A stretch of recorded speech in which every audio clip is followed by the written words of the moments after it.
Hey everyone, welcome to my channel. இன்றைக்கி நம்ம சேனலில் ப்ரௌனி ரெசிபி எப்படி பண்ணுறதுன்னு பார்க்கலாம். அதுக்கு ஃபஸ்ட்டு டபுள் பாயிலிங் மெத்தடில் 180 grams of dark chocolate and 75 grams of பட்டரை நல்லா மெல்ட் பண்ணி எடுத்துக்கோங்க. பட்டரும் சாக்லேட்டும் மெல்ட் ஆனதுக்கப்புறமா அதில் பவுடர்ட் சுகர் சேர்க்கணும். நான் 85 கிராம்ஸ் ஆஃப் பவுடர்ட் சுகரை 2 பேட்சாக சேர்த்து நல்லா மிக்ஸ் பண்ணிக்கிட்டேன்.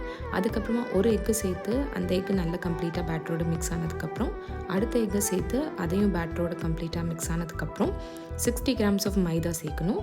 2 பேட்சாக சேர்த்துக்கோங்க. ஃபஸ்ட்டு பேட்ச் சேர்த்து நல்ல பேட்டரோடு மிக்ஸ் ஆனதுக்கப்புறம் அடுத்த பேட்ச் மைதா சேர்த்து அதையும் மிக்ஸ் பண்ணி விட்டுருங்க. முட்டை சேர்த்துருக்கிறதுனால அந்த ஸ்மெல் வராமல் இருக்கிறதுக்காக கொஞ்சமாக வெண்ணிலா எசன்ஸ் நான் சேர்த்துருக்கேன். பேட்டர் ரெடி ஆனதுக்கப்புறம் எந்த பேனில் நீங்கள் பேக் பண்ண போகிறீங்களோ அதில் பார்ச்மெண்ட் பேப்பர் போட்டு ரெடி பண்ணி வச்சுக்கோங்க. ரெடி பண்ணி வச்ச பேட்டரை அதில் மாற்றிட்டு 180 டிகிரி செல்சியஸில் 10 மினிட்ஸ்க்கு ப்ரீ ஹீட் பண்ண அவனில் 25 மினிட்ஸ் பேக் பண்ணி எடுத்தோன்னா சூப்பரான ப்ரௌனி ரெடி ஆகிடும். கண்டிப்பாக ட்ரை பண்ணி பாருங்கள். See you all in